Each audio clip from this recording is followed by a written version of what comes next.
حضرت اسلم رضی اللہ تعالیٰ عنہ فرماتے ہیں کہ میں نے حضرت عبداللہ بن ارقم رضی اللہ تعالیٰ عنہ کو دیکھا۔ وہ امیر المومنین حضرت عمر فاروق رضی اللہ تعالیٰ عنہ کے پاس آئے اور کہنے لگے، امیر المومنین، ہمارے پاس جلولہ کے زیورات میں سے کچھ زیور آئے ہیں اور ان میں چاندی کا ایک برتن بھی ہے۔ آپ کو جس دن فرصت ہو انہیں آ کر دیکھ لیں اور اس کے بارے میں جو چاہیں حکم فرما دیں۔ حضرت عمر رضی اللہ تعالیٰ عنہ نے فرمایا، جب تم مجھے فارغ دیکھو تو مجھے اطلاع دے دینا۔ چنانچہ ایک دن حضرت عبداللہ بن ارقم رضی اللہ تعالیٰ عنہ آئے تو انہوں نے آپ کو فارغ دیکھا اور کہنے لگے، آج میں آپ کو فارغ دیکھ رہا ہوں۔ آپ رضی اللہ تعالیٰ عنہ نے فرمایا، ہاں تم میرے لیے چمڑے کا بستر بچھاؤ، میں آ رہا ہوں۔ اس کے بعد آپ رضی اللہ تعالیٰ عنہ بیت المال تشریف لے گئے اور مال کے پاس کھڑے ہو کر آپ نے سورہ آل عمران کی آیت تلاوت فرمائی، جس کا مفہوم یوں ہے: اکثر لوگوں کو مرغوب چیزوں کی محبت ہوتی ہے، جیسے عورتیں، بیٹے، سونے چاندی کے ڈھیر، نمبر لگے ہوئے گھوڑے، مویشی اور زراعت۔ یہ چیزیں دنیاوی استعمال کی ہیں اور انجام کار کی خوبی اللہ کے پاس ہے۔ پھر حضرت عمر فاروق رضی اللہ تعالیٰ عنہ نے سورہ حدید کی آیت تلاوت فرمائی، جس کا ترجمہ یوں ہے: جو چیز تم سے جاتی رہے اس پر رنج نہ کرو، اور جو چیز تم کو عطا کی جائے اس پر اتراؤ نہیں، اور اللہ کسی اترانے والے شیخی باز کو پسند نہیں کرتا۔ حضرت عمر فاروق رضی اللہ تعالیٰ عنہ نے ان آیات کی تلاوت کے بعد فرمایا، اے اللہ، تو ہمیں ان لوگوں میں کر دے جو اسے حق پر خرچ کریں، اور میں اس مال کی شرارت سے تیری پناہ چاہتا ہوں۔ حضرت اسلم رضی اللہ تعالیٰ عنہ فرماتے ہیں کہ اس دوران حضرت عمر رضی اللہ تعالیٰ عنہ کے صاحبزادے عبد الرحمن آ گئے۔ انہوں نے اپنے والد سے کہا کہ ایک اونٹی مجھے ہبہ کر دیں۔ آپ نے فرمایا، اپنی ماں کے پاس جا، وہ تجھے ستو پلائے۔ حضرت اسلم رضی اللہ تعالیٰ عنہ فرماتے ہیں، خدا کی قسم حضرت عمر نے اپنے بیٹے کو کچھ نہ دیا۔ حضرت ابراہیم رضی اللہ تعالیٰ عنہ سے مروی ہے، فرماتے ہیں کہ حضرت عمر ابن خطاب رضی اللہ تعالیٰ عنہ تجارت کرتے تھے اور خلیفہ بننے کے بعد بھی اکثر و بیشتر اپنا تجارتی سامان کسی تجارتی قافلے کے ہاں بھیجا کرتے تھے۔ ایک مرتبہ آپ رضی اللہ تعالیٰ عنہ نے ملک شام اپنا تجارتی سامان بھیجنے کے لیے حضرت عبد الرحمن ابن عوف رضی اللہ تعالیٰ عنہ سے 4000 دینار بطور قرض لینے کے لیے ان کے پاس آدمی بھیجا۔ حضرت عبد الرحمن ابن عوف رضی اللہ تعالیٰ عنہ نے اس آدمی سے کہا، انہیں کہو کہ وہ بیت المال سے قرض لے لیں اور بعد میں یہ قرض بیت المال کو واپس لوٹا دیں۔ حضرت عمر رضی اللہ تعالیٰ عنہ کو حضرت عبد الرحمن ابن عوف رضی اللہ تعالیٰ عنہ کا یہ قول گراں گزرا۔ آپ کی ملاقات جب حضرت عبد الرحمن بن عوف سے ہوئی تو آپ نے ان سے پوچھا، تم نے یہ بات کہی تھی، پس اگر میں اس مال کے لوٹانے سے پہلے مر جاتا تو تم لوگ کہتے کہ امیر المومنین نے مال لیا تھا اور میں اس مال کے عوض قیامت کے روز پکڑا جاتا۔ میرا ارادہ تھا کہ میں وہ مال تم سے لیتا، کیونکہ اگر میں مر بھی جاتا تو تم وہ مال میرے سے وصول کر لیتے۔ حضرت سعید بن زید رضی اللہ تعالیٰ عنہ سے مروی ہے، فرماتے ہیں کہ حضرت عمر ابن خطاب رضی اللہ تعالیٰ عنہ نے حضرت عبداللہ بن ارقم رضی اللہ تعالیٰ عنہ سے فرمایا کہ مسلمانوں کے بیت المال کو ہر ماہ میں ایک مرتبہ تقسیم کر دیا کرو۔ پھر کچھ عرصے بعد فرمایا کہ تم بیت المال کو ہر جمعہ تقسیم کیا کرو۔ پھر کچھ عرصہ گزرنے کے بعد فرمایا کہ تم بیت المال کو ہر دن میں ایک مرتبہ تقسیم کر دیا کرو۔ کسی نے آپ سے کہا کہ بیت المال میں سے کچھ مال کو باقی بھی رہنے دیں تاکہ بوقت ضرورت کام آ سکے۔ آپ نے فرمایا، اللہ رب العزت نے مجھے اس امر کی دلیل کی تلقین کی اور اس امر کی شرارت سے مجھے بچا لیا۔ میں اس کے لیے اس طرح تیاری کروں گا جس طرح مجھ سے پہلے حضور علیہ الصلاۃ والسلام اور حضرت ابو بکر صدیق رضی اللہ تعالیٰ عنہ نے کی تھی، اور وہ اللہ رب العزت اور حضور علیہ الصلاۃ والسلام کی اطاعت ہے۔ حضرت عمر فاروق رضی اللہ تعالیٰ عنہ کے دور خلافت میں کچھ لوگوں نے کہا کہ ہم نے حضرت عمر سے بڑھ کر زیادہ منصف کسی کو نہیں دیکھا، اس لیے حضور علیہ الصلاۃ والسلام کے بعد آپ سب سے زیادہ افضل ہیں۔ حضرت عوف بن مالک رضی اللہ تعالیٰ عنہ نے ان کی بات سن کر فرمایا، تم جھوٹ بولتے ہو۔ حضرت عمر رضی اللہ تعالیٰ عنہ نے حضرت عوف بن مالک رضی اللہ تعالیٰ عنہ کی بات کی تائید کرتے ہوئے فرمایا، عوف درست کہتا ہے، اللہ کی قسم حضرت ابو بکر صدیق رضی اللہ تعالیٰ عنہ کستوری کی خوشبو سے بھی زیادہ پاکیزہ تھے، اور میں اپنے گھر والوں کے لیے اونٹ سے بھی زیادہ بے راہ ہوں۔ حضرت عمر رضی اللہ تعالیٰ عنہ ایک مرتبہ رات کی تاریکی میں گھر سے نکلے۔ حضرت طلحہ بن عبید اللہ رضی اللہ تعالیٰ عنہ نے آپ کو یوں اندھیرے میں نکلتا دیکھ لیا اور آپ کے پیچھے پیچھے چل دیے تاکہ دیکھیں کہ آپ کہاں جاتے ہیں۔ آپ رضی اللہ تعالیٰ عنہ ایک گھر میں داخل ہوئے اور کچھ دیر کے بعد جب اس گھر سے نکلے تو ایک اور گھر میں داخل ہو گئے، وہاں بھی کچھ دیر رکنے کے بعد واپس لوٹ گئے۔ حضرت طلحہ رضی اللہ تعالیٰ عنہ صبح کے وقت پہلے گھر گئے اور وہاں ایک اندھی اور بوڑھی اپاہج عورت رہتی تھی۔ حضرت طلحہ نے اس سے پوچھا، رات کی تاریکی میں ایک شخص یہاں آیا تھا، وہ کون ہے اور یہاں کیوں آتا ہے؟ وہ عورت بولی، وہ شخص فلاں وقت سے میرے گھر آ رہا ہے اور میرے گھر کے کام کرتا ہے، وہ گھر کی صفائی وغیرہ کر کے چلا جاتا ہے۔ حضرت طلحہ بن عبید اللہ رضی اللہ تعالیٰ عنہ نے اس بوڑھی اپاہج عورت کی بات سنی تو خود سے کہا اے طلحہ تیری ماں گم ہو تو کیسے عمر کے نقش قدم پر چل سکتا ہے۔ حضرت عمر فاروق رضی اللہ تعالیٰ عنہ کے زمانہ خلافت میں حضرت زبیر بن عوام، حضرت عبداللہ ابن عمر اور حضرت مقداد بن اسود رضی اللہ تعالیٰ عنہم اپنی ان زمینوں کی جانب گئے جو انہیں خیبر میں ملی تھیں۔ رات کے وقت تینوں حضرات اپنی اپنی زمینوں پر الگ الگ مقام پر سو گئے۔ رات کے وقت کسی یہودی نے حضرت زبیر بن عوام رضی اللہ تعالیٰ عنہ کے صاحبزادے حضرت عبداللہ ابن زبیر رضی اللہ تعالیٰ عنہ جو اس وقت اپنے والد کے ہمراہ تھے، ان کی کلائی شرارت سے موڑ دی، جس پر وہ درد سے چلا اٹھے۔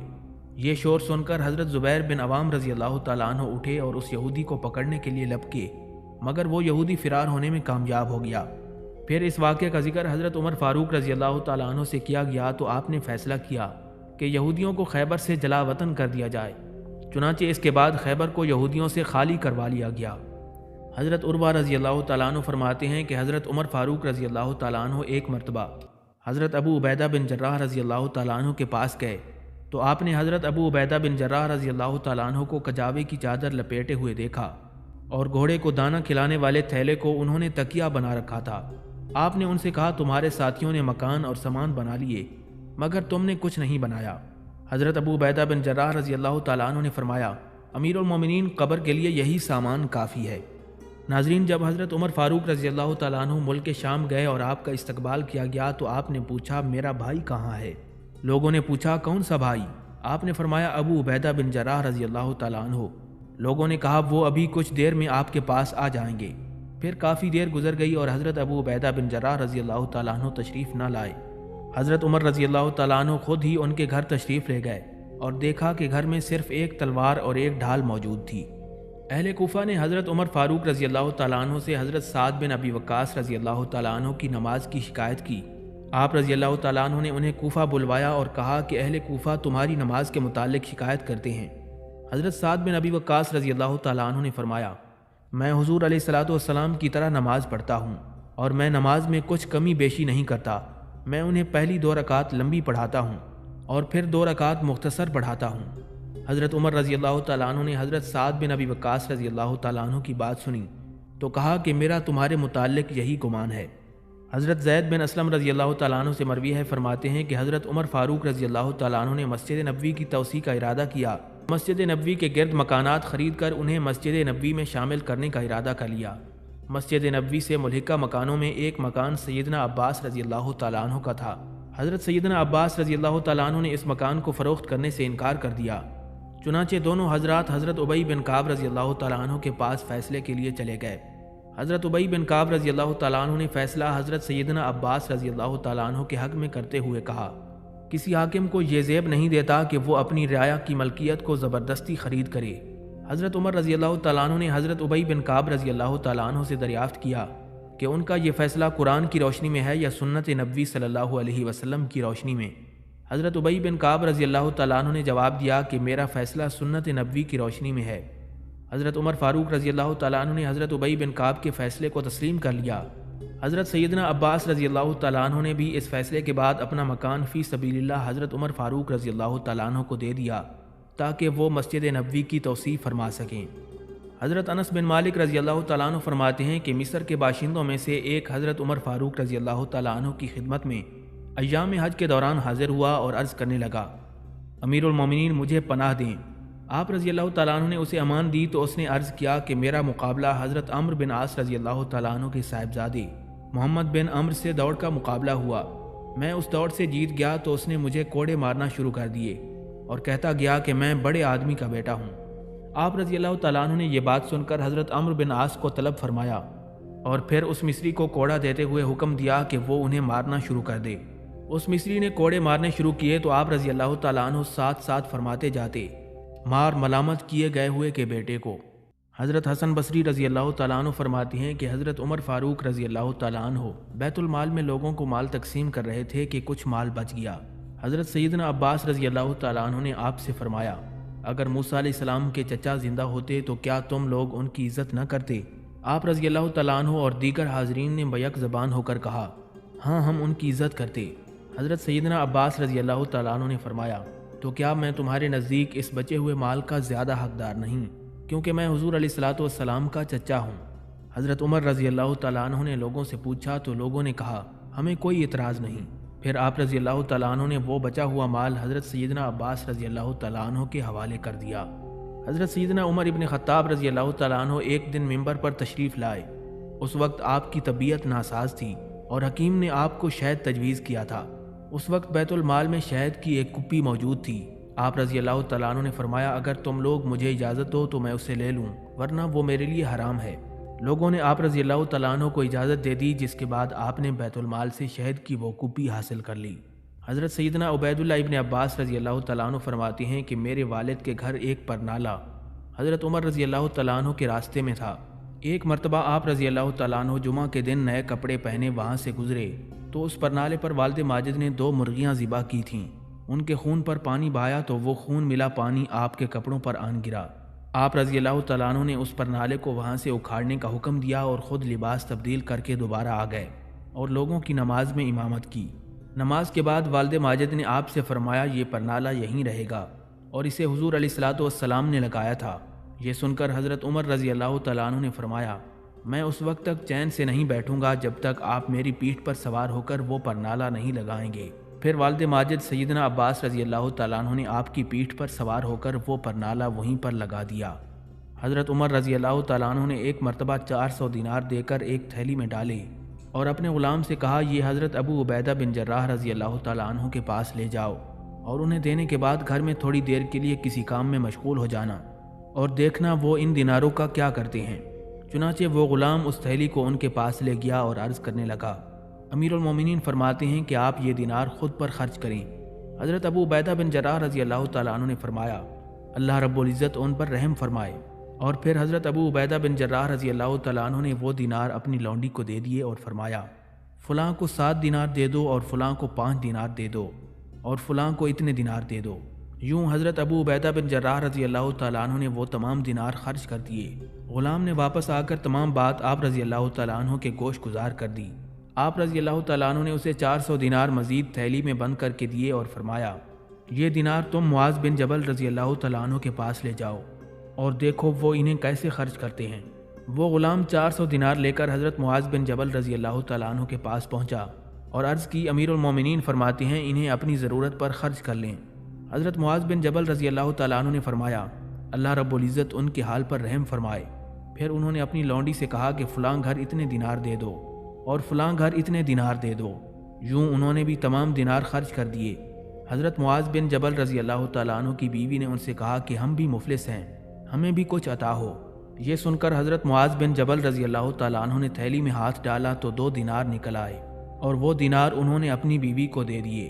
آپ رضی اللہ تعالیٰ عنہ کے غلام نے واپس آ کر تمام ماجرا آپ کو سنا دیا۔ آپ نے فرمایا یہ سب بھائی بھائی ہیں اور مال کے متعلق ان سب کی ایک ہی رائے ہے۔ ناظرین، حضرت عمر فاروق اور حضرت ابی بن کعب رضی اللہ تعالیٰ عنہم کے درمیان کچھ تنازع پیدا ہو گیا۔ حضرت عمر نے حضرت ابی بن کعب رضی اللہ تعالیٰ عنہ سے فرمایا تم اپنے اور میرے درمیان فیصلے کے لیے کوئی منصف مقرر کر لو۔ چنانچہ حضرت ابی بن کعب رضی اللہ تعالیٰ عنہ نے اس وقت کے قاضی حضرت زید بن ثابت رضی اللہ تعالیٰ عنہ کو فیصلے کے لیے مقرر کر لیا۔ جب دونوں حضرات حضرت زید بن ثابت کے گھر پہنچے تو حضرت زید بن ثابت رضی اللہ تعالیٰ عنہ نے حضرت عمر رضی اللہ تعالیٰ عنہ کو دیکھ کر اپنی جگہ چھوڑ دی اور ان سے بیٹھنے کی درخواست کی۔ آپ رضی اللہ تعالیٰ عنہ نے حضرت زید بن ثابت سے فرمایا میں یہاں اس وقت اپنے اور ابی بن کعب کے فیصلے کے لیے آیا ہوں، اس لیے اس جگہ پر نہیں بیٹھ سکتا۔ چنانچہ حضرت زید بن ثابت رضی اللہ تعالیٰ عنہ نے آپ دونوں کے مابین فیصلہ فرما دیا، جسے آپ نے تسلیم کر لیا۔ حضرت سیدنا بلال حبشی رضی اللہ تعالیٰ عنہ نے حضرت ابو بکر صدیق رضی اللہ تعالیٰ عنہ کے وصال کے بعد حضرت عمر فاروق رضی اللہ تعالیٰ عنہ کے پاس جا کر کہا مجھے اجازت دیں کہ میں جہاد فی سبیل اللہ میں حصہ لوں۔ آپ نے فرمایا تمہیں اذان دینے میں کیا چیز مانے ہے؟ حضرت بلال حبشی رضی اللہ تعالیٰ عنہ نے فرمایا میں نے حضور علیہ الصلوۃ والسلام کے ظاہری زمانے کو پایا اور اذان دی۔ پھر حضرت سیدنا ابو بکر صدیق رضی اللہ تعالیٰ عنہ کے کہنے پر مدینہ منورہ میں رکا رہا اور اذان بھی دیتا رہا، کیونکہ وہ میرے والی تھے۔ پھر ان کا بھی وصال ہو گیا، اور میں نے حضور علیہ الصلوۃ والسلام سے سنا ہے کہ جہاد فی سبیل اللہ سے بڑھ کر کوئی دوسری عبادت نہیں، اور میں جہاد کا شوق بھی رکھتا ہوں۔ حضرت عمر رضی اللہ تعالیٰ عنہ نے حضرت بلال حبشی رضی اللہ تعالیٰ عنہ کو جہاد پر جانے کی اجازت دے دی۔ جب حضرت ابو موسیٰ اشعری رضی اللہ تعالیٰ عنہ بصرہ کے گورنر تھے تو حضرت عمر رضی اللہ تعالیٰ عنہ کے 2 صاحبزادے حضرت عبداللہ اور حضرت عبید اللہ رضی اللہ تعالیٰ عنہم کسی مہم کے سلسلے میں عراق آئے۔ جب دونوں بصرہ پہنچے تو حضرت ابو موسیٰ اشعری رضی اللہ تعالیٰ عنہ نے دونوں کا استقبال کیا اور ان کی خوب خاطر تواضع کی۔ پھر جب وہ مدینہ منورہ روانہ ہونے لگے تو حضرت ابو موسیٰ اشعری رضی اللہ تعالیٰ عنہ نے انہیں صدقے کا کچھ مال دیا اور کہا یہ امیر المومنین کو دے دینا، اگر تم چاہو تو اس سے مال تجارت خرید لو، جو نفع تمہیں حاصل ہو وہ تم رکھ لو اور باقی مال امیر المومنین کو دے دینا۔ ان دونوں صاحبزادگان نے کہا ہمیں خطرہ ہے کہ کہیں والد ماجد ہم سے ناراض نہ ہو جائیں۔ حضرت ابو موسیٰ اشعری رضی اللہ تعالیٰ عنہ نے فرمایا کہ میں اس کی اطلاع خود انہیں کر دوں گا اور پھر وہ تم پر ناراض نہیں ہوں گے۔ پھر جب دونوں صاحبزادگان اس صدقے کے مال سے مال تجارت خرید کر مدینہ منورہ پہنچے اور اس مال کو فروخت کیا تو انہیں کثیر منافع ملا۔ انہوں نے وہ منافع خود رکھ کر اصل مال والد ماجد تک پہنچا دیا۔ آپ رضی اللہ تعالیٰ عنہ کو اس کی خبر ہوئی تو آپ نے ان سے پوچھا کیا ابو موسیٰ اشعری رضی اللہ تعالیٰ عنہ تمام لشکر کے ساتھ یہی معاملہ کرتا ہے؟ صاحبزادوں نے عرض کیا ایسا ہر ایک کے ساتھ نہیں ہے۔ آپ رضی اللہ تعالیٰ عنہ نے فرمایا اس کا مطلب یہ ہوا کہ انہوں نے میرے بیٹے سمجھ کر تمہارے ساتھ یہ رعایت برتی ہے۔ صاحبزادوں نے عرض کیا بالکل یہی بات ہے۔ آپ رضی اللہ تعالیٰ عنہ نے حکم دیا کہ تم اصل رقم اور منافع دونوں ہی بیت المال میں جمع کروا دو۔ حضرت عبداللہ ابن عمر رضی اللہ تعالیٰ عنہ فرماتے ہیں کہ میرے بھائی عبد الرحمن اور ان کے ساتھ ابو سروہ نے شراب پی لی اور بدمست ہو گئے۔ اس وقت یہ دونوں مصر میں مقیم تھے۔ والد ماجد حضرت عمر رضی اللہ تعالیٰ عنہ کی خلافت کا زمانہ تھا۔ حضرت عمرو بن العاص رضی اللہ تعالیٰ عنہ جو کہ مصر کے گورنر تھے، انہیں جب اس واقعے کی اطلاع ملی تو انہوں نے ان دونوں حضرات کو بلایا اور ان کے سر مڑوا دیے۔ امیر المومنین حضرت سیدنا عمر ابن خطاب رضی اللہ تعالیٰ عنہ کو جب اس واقعے کی اطلاع ہوئی تو انہوں نے حضرت عمرو بن العاص رضی اللہ تعالیٰ عنہ سے کہلوا بھیجا کہ عبد الرحمن کو اونٹ کے کجاوے پر بٹھا کر میرے پاس بھیجو۔ چنانچہ عبد الرحمن جس وقت مدینہ منورہ پہنچے تو آپ نے انہیں 80 کوڑے لگائے۔ اس واقعے کے 1 ماہ بعد عبد الرحمن وصال فرما گئے۔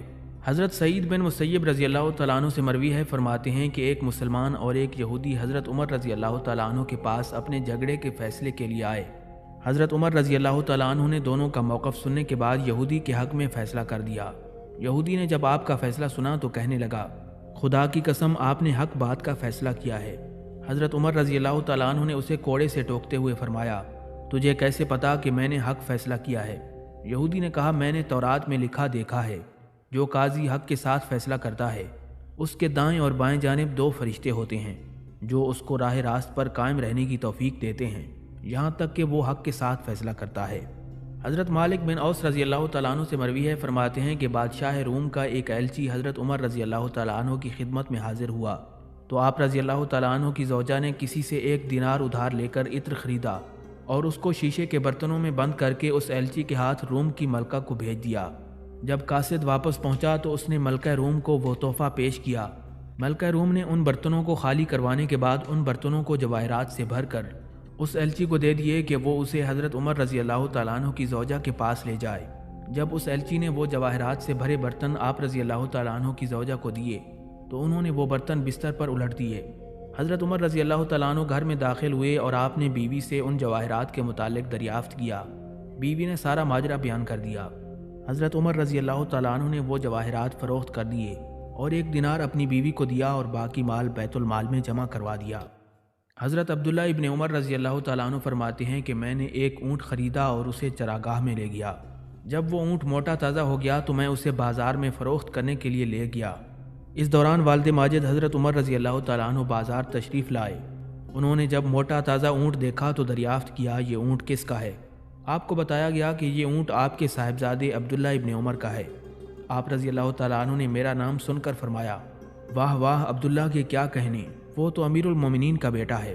حضرت عبداللہ ابن عمر رضی اللہ تعالیٰ عنہ فرماتے ہیں اس دوران میں بھاگتا ہوا آپ کے پاس پہنچا۔ آپ نے مجھ سے دریافت کیا یہ اونٹ کیسا ہے؟ میں نے عرض کیا میں نے یہ اونٹ خریدا اور اسے چراگاہ میں چھوڑ دیا۔ جب یہ صحت مند ہو گیا تو میں اسے فروخت کرنے کے لیے بازار لے آیا ہوں۔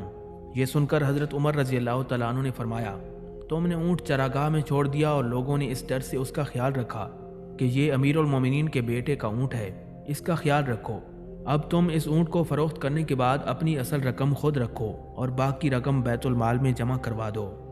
حضرت عمر فاروق رضی اللہ تعالیٰ عنہ نے مدائن کسریٰ کی طرف ایک اسلامی لشکر روانہ کیا۔ جب اسلامی لشکر دریائے دجلہ کے کنارے پر پہنچا تو دریا کو عبور کرنے کے لیے کوئی جہاز یا کشتی وغیرہ موجود نہیں تھی۔ اس لشکر کے جرنیل حضرت سعد بن ابی وقاص رضی اللہ تعالیٰ عنہ تھے۔ یہ صورتحال دیکھ کر حضرت خالد بن ولید رضی اللہ تعالیٰ عنہ لشکر سے نکل کر دریا کے کنارے آگے کی طرف بڑھے اور فرمانے لگے، اے دریا، اگر تو اللہ رب العزت کے حکم سے بہتا ہے تو ہم تجھے خدمت نبی اور عدل فاروقی کا واسطہ دیتے ہیں، تو ہمیں راستہ دے دے تاکہ ہم دریا پار کر لیں۔ یہ بات دریا سے کہنے کے بعد دونوں دلیر اور بہادر سپہ سالاروں نے اپنے گھوڑے دریا میں ڈال دیے۔ اس کے ساتھ ہی جب اسلامی لشکر نے اپنے سپہ سالاروں کو یوں دریا میں گھوڑے ڈالتے ہوئے دیکھا تو انہوں نے بھی اس کی پیروی کرتے ہوئے اپنے گھوڑے دریا میں ڈال دیے، اور پھر دریا نے انہیں راستہ دے دیا اور اسلامی لشکر صحیح سلامت دریا کے پار چلا گیا۔ حضرت اسلم رضی اللہ تعالیٰ عنہ سے مروی ہے، فرماتے ہیں کہ رماد کے سال لوگ قحط سالی کی وجہ سے ہلاک ہو گئے۔ حضرت عمر رضی اللہ تعالیٰ عنہ نے کچھ لوگوں کو مقرر کیا جو ان کی ضروریات کا خیال رکھیں اور ان میں کھانا اور دیگر اشیاء تقسیم کریں۔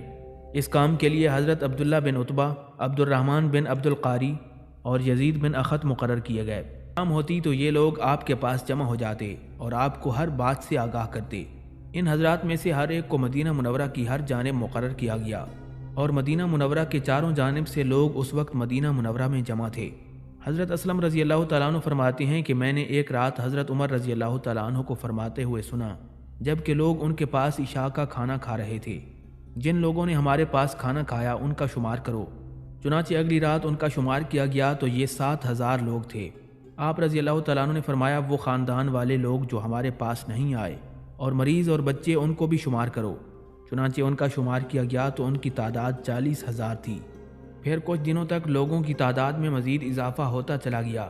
آپ رضی اللہ تعالیٰ عنہ نے آنے والوں کے لیے حکم دیا کہ ان کی دیکھ بھال بھی اسی طریقے سے کی جائے جس طرح پہلے والوں کی ہو رہی ہے۔ پھر اللہ رب العزت کے فضل سے بارش ہوئی اور آپ نے لوگوں کو واپس جانے کا حکم دے دیا اور وہ لوگ اپنے اپنے علاقوں کو روانہ ہو گئے۔ حضرت عمر رضی اللہ تعالیٰ عنہ نے ان کو واپسی کے لیے زاد راہ اور دیگر سامان دیا۔ حضرت اسلم رضی اللہ تعالیٰ عنہ فرماتے ہیں کہ حضرت عمر فاروق رضی اللہ تعالیٰ عنہ نے جن لوگوں کو خدمت کے لیے مقرر کیا تھا وہ لوگ صبح سویرے ہانڈیاں چڑھا دیتے جس میں دلیا پکتا، جو مریضوں کو کھلایا جاتا، اور حریرہ پکایا جاتا تھا۔ آپ رضی اللہ تعالیٰ عنہ روغن زیتون کے متعلق حکم دیتے جو بڑی ہانڈیوں میں آگ پر رکھ کر جوش دیتے، اور جب اس کی حرارت اور گرمی ختم ہو جاتی تو روٹی چوری جاتی، پھر اس تیل سے اس میں سالن ملایا جاتا۔ آپ رضی اللہ تعالیٰ عنہ نے قحط کے دوران اس میں سے خود بھی ایک لقمہ نہ چکھا اور اپنے گھر والوں کو بھی نہ چکھنے دیا، بس اسی تیل ملے سالن پر گزارا کرتے رہے۔ ایک مرتبہ حضرت عمر رضی اللہ تعالیٰ عنہ معمول کے مطابق مدینہ منورہ کی گلیوں میں گشت فرما رہے تھے کہ آپ رضی اللہ تعالیٰ عنہ دوران گشت شہر سے باہر نکل گئے۔ شہر سے باہر آپ نے ایک خیمہ لگا دیکھا جس کے دروازے پر ایک اجنبی شخص نہایت پریشانی کے عالم میں بیٹھا ہوا تھا۔ حضرت عمر رضی اللہ تعالیٰ عنہ نے اس شخص کے پاس جا کر اس کی پریشانی دریافت کی تو اس نے آپ سے بے رخی برتتے ہوئے کہا، میاں جاؤ تم اپنا کام کرو، تم کون ہوتے ہو مجھ سے پوچھنے والے؟ اس دوران آپ رضی اللہ تعالیٰ عنہ نے کسی عورت کے کراہنے کی آواز سنی۔ آپ رضی اللہ تعالیٰ عنہ نے اس شخص سے کہا کہ تم مجھے بتاؤ تو صحیح تمہارے ساتھ کیا معاملہ ہے؟ اس آدمی نے کہا کہ میری بیوی حاملہ ہے اور اس وقت اس کے پاس کوئی عورت موجود نہیں اور نہ ہی میرے پاس کچھ سامان موجود ہے۔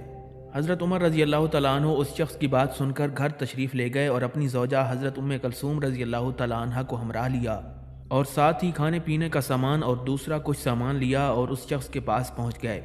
آپ رضی اللہ تعالیٰ عنہ کی زوجہ خیمے کے اندر چلی گئیں اور آپ باہر اس شخص کے پاس موجود رہے۔ جب بچے کی ولادت ہو گئی تو آپ نے اس شخص سے فرمایا، تم پریشان مت ہونا، صبح کے وقت میرے پاس آنا، میں تمہاری مالی مدد بھی کروں گا اور تمہارے بچے کا وظیفہ بھی مقرر کروں گا۔ اس شخص نے پوچھا، آپ کون ہیں؟ آپ رضی اللہ تعالیٰ عنہ نے فرمایا، میں عوام کا خادم عمر ہوں۔ اس شخص نے جب آپ کا نام سنا تو اسے معلوم ہوا کہ آپ تو امیر المومنین ہیں۔ وہ پریشان ہوا اور معذرت کرنے لگا تو آپ نے فرمایا، تم پریشان نہ ہو، میں تو صرف عوام کا خادم ہوں۔ حضرت حسن بصری رضی اللہ تعالیٰ عنہ فرماتے ہیں کہ میں بصرہ کی جامع مسجد میں ایک محفل میں موجود تھا۔ میں نے دیکھا کہ کچھ لوگ حضور نبی کریم صلی اللہ تعالیٰ علیہ وسلم کے صحابہ حضرت ابو بکر صدیق اور حضرت عمر فاروق رضی اللہ تعالیٰ عنہم کے زہد کا تذکرہ کر رہے تھے۔ وہ ان چیزوں کا تذکرہ کر رہے تھے جو اللہ رب العزت نے ان دونوں کے سینے کو اسلام کے لیے کھولا، اور ان دونوں حضرات کی حسن سیرت بیان کر رہے تھے۔ چنانچہ میں بھی ان لوگوں کی محفل میں بیٹھ گیا۔ اس محفل میں حضرت احنف بن قیس تمیمی رضی اللہ تعالیٰ عنہ بھی موجود تھے۔ حضرت احنف بن قیس رضی اللہ تعالیٰ عنہ نے فرمایا، ہمیں امیر المومنین حضرت عمر فاروق رضی اللہ تعالیٰ عنہ نے ایک مارکے کے لیے عراق کی جانب روانہ کیا۔ اللہ رب العزت نے ہمارے ہاتھوں عراق اور فارس کے متعدد شہر فتح کروائے۔ ہم نے وہاں سے چاندی پائی اور اس سے لباس بنوائے۔ جب ہم حضرت عمر فاروق رضی اللہ تعالیٰ عنہ کی خدمت میں پہنچے تو آپ نے ہمیں دیکھ کر اپنا منہ پھیر لیا۔ ہمیں یہ بات گراں گزری تو ہم حضرت عبداللہ ابن عمر رضی اللہ تعالیٰ عنہ کی خدمت میں حاضر ہوئے اور ان سے امیر المومنین کی اس ناراضگی کا سبب دریافت کیا۔ حضرت عبداللہ ابن عمر رضی اللہ تعالیٰ عنہ نے فرمایا، کیا تم نے انہیں ایسا لباس استعمال کرتے دیکھا جو حضور نبی کریم صلی اللہ تعالیٰ علیہ وسلم اور حضرت ابو بکر صدیق رضی اللہ تعالیٰ عنہ نہ استعمال کرتے ہوں؟ چنانچہ ہم گھر واپس آ گئے اور وہ لباس تبدیل کر کے آئے، اور جس لباس میں حضرت عمر رضی اللہ تعالیٰ عنہ ہمیں دیکھا کرتے تھے اسی لباس میں ہم ان کے پاس گئے۔ آپ رضی اللہ تعالیٰ عنہ نے ہمیں دیکھا تو کھڑے ہو گئے اور ہم میں سے ہر ایک سے سلام کیا۔ ہم نے آپ کے سامنے مال غنیمت پیش کیا جو آپ نے ہم لوگوں میں برابر تقسیم کر دیا۔ اس دوران مال غنیمت میں سے چھہارے اور گھی کا حلوہ بھی نکلا۔ آپ نے ان کی خوشبو سونگھی تو آپ نے ہمیں مخاطب کرتے ہوئے فرمایا، اللہ کی قسم اے مہاجرین اور انصار کی جماعت، تم میں سے بیٹا باپ سے اور بھائی بھائی سے اس کھانے پر لڑے گا۔ پھر حضرت عمر فاروق رضی اللہ تعالیٰ عنہ نے اس کھانے کو ان لوگوں کی اولادوں کے پاس پہنچا دیا جو حضور علیہ الصلوۃ والسلام کی حیات مبارکہ میں شہید ہو چکے تھے۔ اس کے بعد آپ رضی اللہ تعالیٰ عنہ واپس ہو لیے۔ صحابہ کرام رضی اللہ تعالیٰ عنہم کی ایک جماعت نے ان کے جانے کے بعد فرمایا، اس شخص کے زہد کو اور اس کے حلیے کو دیکھو، اس شخص نے ہمارے نفوس کو بھی حقیر کر دیا ہے۔ اللہ رب العزت نے ہمارے ہاتھوں کیسر و کسریٰ کے شہر فتح کروائے، مشرق و مغرب کے خزانے ہمارے پاس ہیں، لیکن جب ہم امیر المومنین کو دیکھتے ہیں تو آپ کے لباس پر جا بجا پیوند لگے ہوئے ہوتے ہیں۔ حضرت عبداللہ ابن عمر رضی اللہ تعالیٰ عنہ فرماتے ہیں کہ مدینہ منورہ میں ایک تجارتی قافلہ آیا، اس قافلے نے عیدگاہ میں قیام کیا۔ جب حضرت عمر رضی اللہ تعالیٰ عنہ کو اس قافلے کی خبر ہوئی تو آپ رات کے وقت نکلے اور حضرت عبد الرحمن بن عوف رضی اللہ تعالیٰ عنہ کو بھی اپنے ساتھ لے گئے۔ امیر المومنین فرمانے لگے، ہم اس قافلے کی حفاظت کرتے ہیں تاکہ کوئی انہیں نقصان نہ پہنچائے۔ پھر دونوں حضرات رات بھر اس قافلے کی حفاظت کرتے رہے اور باری باری نماز بھی پڑھتے رہے۔ پھر امیر المومنین حضرت عمر فاروق رضی اللہ تعالیٰ عنہ نے ایک بچے کے رونے کی آواز سنی تو اس خیمے کی جانب بڑھے جہاں سے آواز آ رہی تھی۔ اس بچے کی ماں سے کہا، تم خدا کا کچھ خوف کرو اور اپنے بچے کا خیال رکھو۔ آپ رضی اللہ تعالیٰ عنہ یہ فرما کر اپنے پہرے والی جگہ پر واپس لوٹ آئے اور پھر کچھ دیر بعد آپ کو اس بچے کے رونے کی آواز سنائی دی۔ آپ رضی اللہ تعالیٰ عنہ ایک مرتبہ پھر اس خیمے کے پاس گئے اور اس بچے کی ماں سے کہا، تم اپنے بچے کے حق میں کتنی بری ہو کہ تمہارا بچہ رو رہا ہے۔ وہ عورت بولی، اے اللہ کے بندے، تو کون ہے اور تو مجھے کیوں بار بار تنگ کرتا ہے؟ میں اپنے بچے کا دودھ چھڑانے کے لیے اسے بہلا پھسلا رہی ہوں اور تو آ جاتا ہے۔ آپ رضی اللہ تعالیٰ عنہ نے پوچھا، تو اس کا دودھ کیوں چھڑانا چاہتی ہے؟ وہ عورت بولی، میں نے سنا ہے کہ امیر المومنین اس بچے کا وظیفہ مقرر کر دیتے ہیں جو بچہ دودھ پینے والا نہ ہو۔ آپ نے اس سے پوچھا، اس بچے کی عمر کیا ہے؟ عورت بولی، یہ اتنے ماہ کا ہو چکا ہے۔ آپ رضی اللہ تعالیٰ عنہ نے فرمایا، اللہ رب العزت تیرا بھلا کرے، تو اس کا دودھ اتنی جلدی نہ چھڑا۔ پھر آپ رضی اللہ تعالیٰ عنہ وہاں سے لوٹے اور نماز فجر کا وقت ہو چکا تھا۔ آپ نے نماز فجر ادا کی اور کافی دیر تک روتے رہے۔ لوگوں نے آپ رضی اللہ تعالیٰ عنہ سے رونے کی وجہ پوچھی تو آپ نے فرمایا، عمر ہلاک ہو گیا اور اس نے نہ جانے کتنے بچے یوں ہلاک کر دیے جن کا دودھ ان کی ماؤں نے اس وجہ سے چھڑا دیا کہ ان کے بچے وظیفے کے حقدار بن جائیں۔ پھر آپ نے حکم دیا کہ تمام دودھ پیتے بچوں کا بھی وظیفہ مقرر کیا جائے اور ان کی ماں آئندہ ان کا دودھ اس وقت تک نہ چھڑائیں جب تک وہ اس قابل نہ ہو جائیں کہ جانور کا دودھ پی سکیں۔ حضرت قتادہ رضی اللہ تعالیٰ عنہ فرماتے ہیں کہ حضرت عمر فاروق رضی اللہ تعالیٰ عنہ اپنے دور خلافت میں اون کا جبہ پہنتے تھے اور اس جبے پر جا بجا چمڑے کے پیوند ہوتے تھے۔ آپ رضی اللہ تعالیٰ عنہ اسی حالت میں بازاروں میں بھی گھومتے اور آپ کے کندھے پر درہ ہوتا جس سے آپ لوگوں کو ادب دیتے تھے۔ حضرت عروہ رضی اللہ تعالیٰ عنہ فرماتے ہیں کہ جب حضرت عمر فاروق رضی اللہ تعالیٰ عنہ ایلا تشریف لائے تو آپ کے ساتھ مہاجرین اور انصار کی ایک جماعت تھی۔ آپ رضی اللہ تعالیٰ عنہ نے اسقف کو اپنا کرتا دیا جس میں جا بجا کھدر کے پیوند لگے ہوئے تھے اور جو پیچھے سے اس وجہ سے پھٹ چکا تھا کہ آپ سواری پر ایک لمبے سفر میں بیٹھے رہے تھے۔ حضرت عمر رضی اللہ تعالیٰ عنہ نے اسقف سے فرمایا، اس میں پیوند لگا دو۔ اسقف نے آپ کا کرتا لیا اور اس جیسا ایک کرتا سی کر آپ کی خدمت میں حاضر ہو گیا۔ آپ نے پوچھا، یہ کیا ہے؟ اسقف نے کہا، یہ آپ کا کرتا ہے جسے میں نے پیوند لگا دیا اور یہ کرتا میری طرف سے آپ کے پہننے کے لیے ہے۔ حضرت عمر رضی اللہ تعالیٰ عنہ نے دونوں کرتوں کو دیکھا اور پھر اپنے ہی کرتے کو دوبارہ پہنتے ہوئے فرمایا، یہی ٹھیک ہے کیونکہ اس کا کپڑا پسینہ جذب کرنے کے لیے اچھا ہے۔ حضرت انس بن مالک رضی اللہ تعالیٰ عنہ سے مروی ہے، فرماتے ہیں کہ حضرت سلمان فارسی رضی اللہ تعالیٰ عنہ حضرت عمر فاروق رضی اللہ تعالیٰ عنہ کے پاس تشریف لائے۔ آپ رضی اللہ تعالیٰ عنہ اس وقت تکیے کے ساتھ ٹیک لگائے بیٹھے تھے آپ نے حضرت سلمان فارسی رضی اللہ تعالیٰ عنہ کو دیکھا تو اپنا تکیہ ان کے آگے کر دیا۔ حضرت سلمان فارسی رضی اللہ تعالیٰ عنہ نے آپ کا یہ فعل دیکھ کر فرمایا، بے شک اللہ اور اس کے رسول نے سچ کہا ہے۔ حضرت عمر فاروق رضی اللہ تعالیٰ عنہ نے حضرت سلمان فارسی رضی اللہ تعالیٰ عنہ سے اس بارے میں دریافت کیا تو حضرت سلمان فارسی رضی اللہ تعالیٰ عنہ نے فرمایا کہ میں حضور نبی علیہ الصلوۃ والسلام کی خدمت میں حاضر ہوا۔ حضور علیہ الصلوۃ والسلام تکیے سے ٹیک لگائے بیٹھے تھے۔ نبی کریم صلی اللہ تعالیٰ علیہ وسلم نے وہ تکیہ میرے آگے رکھ دیا اور مجھ سے فرمایا، اے سلمان، کوئی مسلمان ایسا نہیں جس کے پاس اس کا مسلمان بھائی آئے اور وہ اس کی عزت افزائی نہ کرے یہاں تک کہ اس کے لیے تکیہ ڈالے، مگر اللہ رب العزت اس کی مغفرت کر دے۔ ایک مرتبہ حضرت عمر رضی اللہ تعالیٰ عنہ کی دوران گشت ایک بوڑھی اور نادار عورت سے ملاقات ہوئی۔ آپ نے اس سے خیریت دریافت کی تو اس نے امیر المومنین کو کوسنا شروع کر دیا۔ وہ عورت نہیں جانتی تھی کہ آپ امیر المومنین ہیں۔ آپ نے اس عورت سے امیر المومنین کے کوسنے کی وجہ دریافت کی تو اس نے کہا، جب سے وہ امیر المومنین بنے ہیں انہوں نے میری کوئی مدد نہیں کی۔ حضرت عمر رضی اللہ تعالیٰ عنہ نے اس بوڑھی عورت سے معذرت کی اور اس کی بھرپور مالی امداد کی۔ جب اس بوڑھی عورت کو پتہ چلا کہ وہ امیر المومنین حضرت عمر فاروق رضی اللہ تعالیٰ عنہ سے بات کر رہی ہے تو وہ اپنے رویے پر نادم ہوئی۔ آپ نے اس بوڑھی عورت سے فرمایا، اس میں تمہاری کوئی غلطی نہیں، غلطی میری تھی جو میں نے تم پر توجہ نہ دی۔ اس کے بعد حضرت عمر فاروق رضی اللہ تعالیٰ عنہ نے اس عورت سے ایک تحریر لکھوائی کہ امیر المومنین حضرت عمر فاروق رضی اللہ تعالیٰ عنہ نے میرے حقوق کی ادائیگی میں جو کوتاہی کی تھی میں نے اس پر انہیں معاف کر دیا۔ حضرت عمر رضی اللہ تعالیٰ عنہ نے یہ تحریر اپنے بیٹے کو دی اور اس سے فرمایا، جب میری موت ہو جائے تو یہ تحریر میرے ساتھ قبر میں رکھ دینا۔ حضرت عمر فاروق رضی اللہ تعالیٰ عنہ کے دور خلافت میں تمام امہات المومنین کو 12,000 درہم سالانہ دیے جاتے تھے۔ آپ رضی اللہ تعالیٰ عنہ کے پاس 9 پیالے تھے۔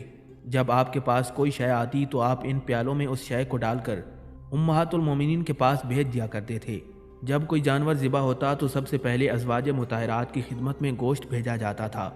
حضرت اسلم رضی اللہ تعالیٰ عنہ سے مروی ہے، فرماتے ہیں کہ حضرت عمر فاروق رضی اللہ تعالیٰ عنہ کی خدمت میں جزیہ کے کچھ اونٹ آئے جس میں ایک اونٹنی اندھی تھی۔ آپ رضی اللہ تعالیٰ عنہ نے اس اندھی اونٹنی کو ذبح کرنے کا حکم دیا۔ جب اونٹنی ذبح ہو گئی تو آپ نے اس کا گوشت امہات المومنین کو بھیجا۔ اس کے بعد جو گوشت بچ گیا آپ نے اس کو پکوا کر اس گوشت سے مہاجرین اور انصار کی دعوت کی۔ حضرت ابو سنان رضی اللہ تعالیٰ عنہ سے مروی ہے، فرماتے ہیں کہ میں حضرت عمر فاروق رضی اللہ تعالیٰ عنہ کے پاس آیا اور آپ کے پاس مہاجرین اولین کی ایک جماعت تشریف فرما تھی۔ آپ رضی اللہ تعالیٰ عنہ نے ایک شخص کو بھیج کر ایک برتن طلب کیا جو کہ عراقی قلعے سے لایا گیا تھا اور اس میں ایک انگوٹھی تھی۔ آپ رضی اللہ تعالیٰ عنہ کے پاس موجود ایک بچے نے اس انگوٹھی کو منہ میں ڈال دیا۔ حضرت عمر رضی اللہ تعالیٰ عنہ نے اس بچے کے منہ سے انگوٹھی نکالی اور اس کے بعد رونا شروع کر دیا۔ مہاجرین نے آپ سے اس رونے کی وجہ دریافت کی اور کہا کہ اللہ رب العزت نے آپ کو دشمنوں پر غالب کیا اور آپ کے ذریعے دین اسلام کو تقویت بخشی۔ آپ رضی اللہ تعالیٰ عنہ نے فرمایا، میں نے حضور علیہ الصلوۃ والسلام سے سنا ہے کہ جب کسی قوم پر دنیا فتح کی جاتی ہے تو اللہ رب العزت قیامت تک ان میں عداوت اور بغض ڈال دیتا ہے، اور میں اسی ڈر سے روتا ہوں۔ حضرت عمر رضی اللہ تعالیٰ عنہ کا گزر ایک ضعیف شخص کے پاس سے ہوا جو بھیک مانگ رہا تھا۔ آپ رضی اللہ تعالیٰ عنہ نے اس سے بھیک مانگنے کی وجہ دریافت کی تو اس نے کہا، مجھ پر جزیہ لگایا گیا حالانکہ میں مفلس ہوں۔ یہ سنتے ہی حضرت عمر رضی اللہ تعالیٰ عنہ اسے اپنے گھر لے گئے اور کچھ نقدی عطا کی اور بیت المال کے نگران کو ایک رکا لکھا کہ اس ذمہ کے لیے بھی کچھ وظیفہ مقرر کیا جائے۔ یہ انصاف نہیں کہ ہم جوانی میں ان سے فائدہ اٹھائیں اور بڑھاپے میں ان کا خیال نہ رکھیں۔ حضرت ایاز رضی اللہ تعالیٰ عنہ کے بارے میں حضرت عمر فاروق رضی اللہ تعالیٰ عنہ کو معلوم ہوا کہ وہ باریک لباس استعمال کرتے ہیں، حالانکہ آپ نے سختی سے منع کر رکھا تھا کہ کوئی شخص باریک لباس استعمال نہ کرے۔ حضرت عمر رضی اللہ تعالیٰ عنہ نے تحقیقات کے لیے حضرت محمد بن مسلمہ رضی اللہ تعالیٰ عنہ کو مصر بھیجا۔ جب یہ بات ثابت ہو گئی کہ حضرت ایاز باریک لباس استعمال کرتے ہیں تو آپ نے انہیں کمبل کا لباس پہنا دیا۔ حضرت علی المرتضیٰ شیر خدا رضی اللہ تعالیٰ عنہ سے مروی ہے، فرماتے ہیں کہ میں نے ایک صبح حضرت عمر فاروق رضی اللہ تعالیٰ عنہ کو دیکھا، آپ ایک اونٹ پر سوار چلے جا رہے تھے۔ میں نے پوچھا، امیر المومنین کہاں جا رہے ہیں؟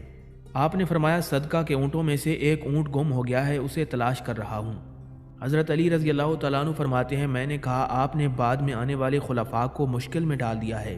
حضرت عمر ابن خطاب رضی اللہ تعالیٰ عنہ نے جواباً کہا، اے ابو الحسن مجھے ملامت نہ کرو، رب ذوالجلال کی قسم جس نے محمد صلی اللہ علیہ وسلم کو نبی برحق بنا کر بھیجا، اگر دریائے فرات کے کنارے ایک سالہ بھیڑ کا بچہ بھی مر جائے تو قیامت کے دن اس کے بارے میں بھی مجھ سے مواخذہ ہوگا۔ کیونکہ اس امیر کی کوئی عزت نہیں جس نے مسلمانوں کو ہلاک کر دیا، اور نہ ہی اس بدبخت کا کوئی مقام ہے جس نے مسلمانوں کو خوف زدہ کیا۔ حضرت عمر رضی اللہ تعالیٰ عنہ کی خدمت میں ایک شخص کو پیش کیا گیا جو چور تھا۔ آپ رضی اللہ تعالیٰ عنہ نے تحقیقات کے بعد اس شخص کا ہاتھ کاٹنے کا حکم جاری کر دیا۔ اس شخص نے عرض کیا، میں نے پہلی مرتبہ چوری کی ہے، آپ مجھے معاف کر دیں، آئندہ میں چوری نہیں کروں گا۔ آپ رضی اللہ تعالیٰ عنہ نے فرمایا، تم غلط کہتے ہو، تم نے اس سے پہلے بھی کئی بار چوری کی ہے۔ اس شخص نے انکار کر دیا۔ آپ نے دوبارہ اپنی بات دہرائی تو اس شخص نے اقرار کر لیا کہ وہ اس سے قبل بھی کئی مرتبہ چوری کر چکا ہے۔ پھر اس نے آپ رضی اللہ تعالیٰ عنہ سے پوچھا کہ میرے سوا ان چوریوں کو کوئی نہیں جانتا، آپ کو اس کا علم کیسے ہوا؟ حضرت عمر رضی اللہ تعالیٰ عنہ نے فرمایا، اللہ رب العزت اس وقت تک کسی شخص کو ذلیل نہیں کرتا جب تک اس کی برائی حد سے نہ گزر جائے۔ حضرت زید بن اسلم رضی اللہ تعالیٰ عنہ سے مروی ہے، فرماتے ہیں کہ حضرت عمر فاروق رضی اللہ تعالیٰ عنہ نے ایک مرتبہ دودھ پیا تو وہ آپ کو پسند آیا۔ آپ نے دودھ پلانے والے سے پوچھا کہ اس کے پاس یہ دودھ کہاں سے آیا؟ اس شخص نے عرض کیا کہ میرا گزر ایک جگہ سے ہوا جہاں پانی کے کنارے لوگ صدقے کے جانوروں کو پانی پلا رہے تھے۔ انہوں نے مجھے ان جانوروں کا دودھ دیا جس سے میں نے اپنے مشکیزے کو بھر لیا۔ آپ رضی اللہ تعالیٰ عنہ نے اس کی بات سنی تو حلق میں انگلی مار کر سارا دودھ قے کر کے فوراً باہر نکال دیا، نہر کو سیراب کر دی تھی۔ اس کے علاوہ بھی بے شمار نہریں بنائی گئیں جن کی وسعت کا اندازہ اس بات سے لگایا جا سکتا ہے کہ جب نہروں کی تعمیرات ہو رہی تھیں تو اس وقت صرف صوبہ مصر میں 1,20,000 مزدور سالانہ کام کر رہے تھے۔ حضرت عمر رضی اللہ تعالیٰ عنہ نے خلافت کا منصب سنبھالنے کے بعد اس امر پر بھی توجہ دی کہ مختلف شعبوں کے لیے عمارتوں کا قیام ضروری ہے، جس کے لیے آپ نے مذہبی شعبہ قائم کیا، جس کے تحت 4,000 کے قریب مساجد تعمیر کی گئیں۔ ان عمارات کے علاوہ بیت المال کی عمارات اور دیگر عمارات جن میں فوجی چھاؤنیاں، جیلیں اور مہمان خانے شامل ہیں، وہ بھی تعمیر کیے گئے۔ حضرت عمر رضی اللہ تعالیٰ عنہ کے دور خلافت میں فتوحات کا دائرہ وسیع ہوا اور لوگ جوک در جوک دائرہ اسلام میں داخل ہونے لگے۔ ہر سال حج کرنے والے زائرین کی تعداد میں بھی اضافہ ہونے لگا، جس کے باعث خانہ کعبہ کی توسیع ناگزیر ہو گئی۔ آپ رضی اللہ تعالیٰ عنہ نے 17 ہجری میں خانہ کعبہ کے گرد و پیش کے مکانات خرید کر گرا دیے اور اس جگہ کو خانہ کعبہ کی صحن میں شامل کر کے 4 دیواری تعمیر کروا دی۔ اس کے علاوہ آپ رضی اللہ تعالیٰ عنہ نے بیت اللہ شریف کی آرائش و زیبائش پر بھی بھرپور توجہ دی۔ 17 ہجری میں حضرت عمر رضی اللہ تعالیٰ عنہ نے مسجد نبوی کی توسیع کا بھی حکم دیا، کیونکہ حضور نبی علیہ الصلوۃ والسلام سے منسوب اس شہر کی آبادی دن بدن بڑھ رہی تھی اور باہر سے بھی لوگ حضور علیہ الصلوۃ والسلام سے محبت کی خاطر مدینہ منورہ میں آباد ہو رہے تھے۔ ان سب کی یہی خواہش ہوتی تھی کہ وہ نماز مسجد نبوی میں جا کر ادا کریں، جس کی وجہ سے مسجد نبوی نمازیوں کے لیے کم پڑ رہی تھی۔ آپ رضی اللہ تعالیٰ عنہ نے ازواج مطہرات کے حجروں کو ویسے رہنے دیا اور ان کے علاوہ گرد و پیش کے مکانات کو خرید کر مسجد نبوی کے صحن میں شامل کر لیا گیا۔ حضرت عمر رضی اللہ تعالیٰ عنہ نے غلے کو محفوظ رکھنے کے لیے گودام تعمیر کروائے جن میں سرکاری غلے کو محفوظ رکھا جاتا تھا کہ قحط سالی کی صورت میں کسی بھی قسم کی کوئی پریشانی نہ ہو۔ حضرت عمر ابن خطاب رضی اللہ تعالیٰ عنہ نے دریاؤں پر بند تعمیر کروائے تاکہ سیلاب کے دنوں میں جو پانی شہر میں داخل ہو کر تباہی مچاتا تھا اس سے شہر والے محفوظ رہ سکیں۔ اس مقصد کے لیے آپ نے سب سے پہلے مکہ مکرمہ کے نواح میں بند تعمیر کروایا تاکہ خانہ کعبہ اور اس کی حدود جو کہ عموماً سیلاب کے دنوں میں پانی سے بھر جاتی تھیں اس کی روک تھام ہو سکے۔ حضرت عمر رضی اللہ تعالیٰ عنہ نے اپنے دور خلافت میں مہمان خانوں کی بھی تعمیر فرمائی تاکہ دوسرے شہروں سے آئے ہوئے مسافروں کو کسی بھی قسم کی پریشانی نہ ہو۔ اس مقصد کے لیے سب سے پہلے کوفہ میں ایک مہمان خانہ تعمیر کیا گیا۔ حضرت سیدنا عمر ابن خطاب رضی اللہ تعالیٰ عنہ کے ابتدائی زمانہ خلافت تک فوج کا باقاعدہ محکمہ موجود نہیں تھا اور نہ ہی تنخواہ دار فوج موجود تھی۔ جب بھی کبھی جہاد کا موقع ہوتا تو اعلان کیا جاتا، جس پر ہزاروں مسلمان رضاکارانہ طور پر جہاد کے لیے تیار ہو جاتے۔ حضرت عمر رضی اللہ تعالیٰ عنہ نے رفتہ رفتہ پھیلتی ہوئی اسلامی مملکت کی ضرورت کو مد نظر رکھتے ہوئے فوج کا محکمہ قائم کیا، جس میں باقاعدہ لوگوں کو بھرتی کیا گیا اور ان کی تنخواہیں مقرر کی گئیں تاکہ بوقت ضرورت اس بات کا انتظار نہ کرنا پڑے کہ لوگ اکٹھے ہوں اور جہاد شروع کیا جا سکے۔ حضرت عمر ابن خطاب رضی اللہ تعالیٰ عنہ نے فوج کی آسانی کے لیے بہت سے انتظامات کیے، جن میں کوچ کی حالت میں فوج کو حکم تھا کہ وہ جمعہ کے روز قیام کریں تاکہ تازہ دم ہونے کے بعد اپنا سفر جاری رکھ سکیں۔ فوج کو دوسرے علاقوں میں بھجواتے وقت اس بات کا خیال رکھا جاتا کہ فوج کو وہاں کس قسم کے حالات کا سامنا کرنا پڑ سکتا ہے۔ فوجی لشکر کے ساتھ قاضی، محاسب، طبیب، جراح، مترجم اور افسر خانے کا تقرر کیا جاتا تاکہ دوران جنگ کسی بھی قسم کی مشکل کا سامنا نہ کرنا پڑے۔ حضرت عمر رضی اللہ تعالیٰ عنہ نے فوج کے حساب کتاب کے لیے ایک علیحدہ فوجی دفتر قائم کیا، جہاں ہر فوجی کا حساب کتاب رکھا جاتا تھا۔ شہید ہونے والے فوجی کے لواحقین کی بھرپور مالی امداد کی جاتی تھی۔ زخمی ہونے والے فوجیوں کو باقاعدہ ماہانہ وظائف دیے جاتے تھے۔ فوجیوں کی چھٹیوں اور دیگر معاملات کا حساب کتاب بھی اس محکمے کے ذمے تھا۔ جنگ کی تیاریوں کے لیے باقاعدہ استبل قائم کیا گیا، جس میں ہر وقت 4 سے 5 ہزار گھوڑے موجود ہوتے تھے، جن کی دیکھ بھال بھی فوجی ناظم الامور کے ذمے تھی۔ حضرت عمر رضی اللہ تعالیٰ عنہ کے دور خلافت میں فوج کو اس طرح ترتیب دیا جاتا تھا: قلب میں سپہ سالار موجود رہتا، قلب کے آگے قدرے فاصلے پر مقدمہ چلتا تھا، میمنہ قلب کے دائیں جانب رہتا تھا اور میسرہ قلب کے بائیں جانب موجود ہوتا تھا۔ قلب کے پیچھے ساقہ چلتا تھا۔ اس کے علاوہ فوج کا ایک گروہ تلیہ تھا، جس کا کام دشمن کی فوج کی نقل و حرکت پر نظر رکھنا تھا۔ اس کے علاوہ شتر سوار دستہ، گھڑ سوار دستہ، پیدل دستہ اور تیر اندازوں کا دستہ بھی شامل ہوتا تھا۔ حضرت عمر ابن خطاب رضی اللہ تعالیٰ عنہ نے قلعوں پر سنگ باری کے لیے منجنیقیں تیار کروائیں تاکہ قلعوں پر حملہ کرنے میں آسانی رہے۔ اس کے علاوہ خبر رسانی اور جاسوسی کا شعبہ بھی قائم کیا تاکہ حملے سے پہلے دشمنوں کی فوج کے بارے میں اطلاعات بر وقت ملتی رہیں۔ حضرت عمر رضی اللہ تعالیٰ عنہ کا شمار ان صحابہ کرام میں ہوتا تھا جو دور جہالت میں بھی پڑھے لکھے تھے اور اسلام قبول کرنے کے بعد اپنی تعلیم سے دوسرے لوگوں کو بھی مستفیض کیا۔ یہی وجہ تھی کہ آپ رضی اللہ تعالیٰ عنہ نے اپنے دور خلافت میں تعلیم کے لیے بھی باقاعدہ ایک محکمہ قائم کیا۔ آپ نے نصاب تعلیم میں قرآن پاک کی ناظرہ تعلیم، حفظ قرآن، عربی لغت اور عربی ادب کی تعلیم کو نصاب تعلیم کا جز بنا دیا، اور اس مقصد کے لیے اساتذہ کا بندوبست کیا گیا جو ان شعبوں کے ماہر تھے۔ حضرت سیدنا عمر رضی اللہ تعالیٰ عنہ کے دور خلافت کا سب سے بڑا کارنامہ آزاد عدلیہ کا قیام تھا، تاکہ لوگوں کو فوری اور ہر قسم کے تعصب سے بالاتر ہو کر انصاف مہیا کیا جائے۔ حضرت عمر رضی اللہ تعالیٰ عنہ نے تعزیر و حدود کی سزاؤں کا تعین کیا۔ شراب نوشی کرنے والوں کی سزا 40 کوڑے سے 80 کوڑے کر دی گئی۔ اشتہاری ملزموں کی گرفتاری کے لیے اعلانات کا سلسلہ شروع کیا گیا۔ آپ رضی اللہ تعالیٰ عنہ کے دور خلافت میں پھانسی کی سزا رائج کی گئی۔ مجرموں کو قید میں رکھنے کے لیے باقاعدہ جیلیں بنائی گئیں۔ آپ نے انصاف کے تقاضوں کو پورا کرتے ہوئے کسی بھی قانون کو نافذ کرنے سے پہلے تمام اکابر صحابہ کرام سے اس سلسلے میں مشورہ کیا، اور جب تمام اکابر کا کسی امر میں اتفاق ہوا تو اس کو قانونی حیثیت دی گئی۔ حضرت عمر رضی اللہ تعالیٰ عنہ نے اپنے دور خلافت میں باقاعدہ ہجری سال کا آغاز کیا، اور اس مقصد کے لیے حضرت علی رضی اللہ تعالیٰ عنہ کے مشورے سے حضور نبی کریم صلی اللہ تعالیٰ علیہ وسلم کی ہجرت سے نئے سال کا آغاز کیا، اور سال کا آغاز محرم الحرام سے کیا گیا۔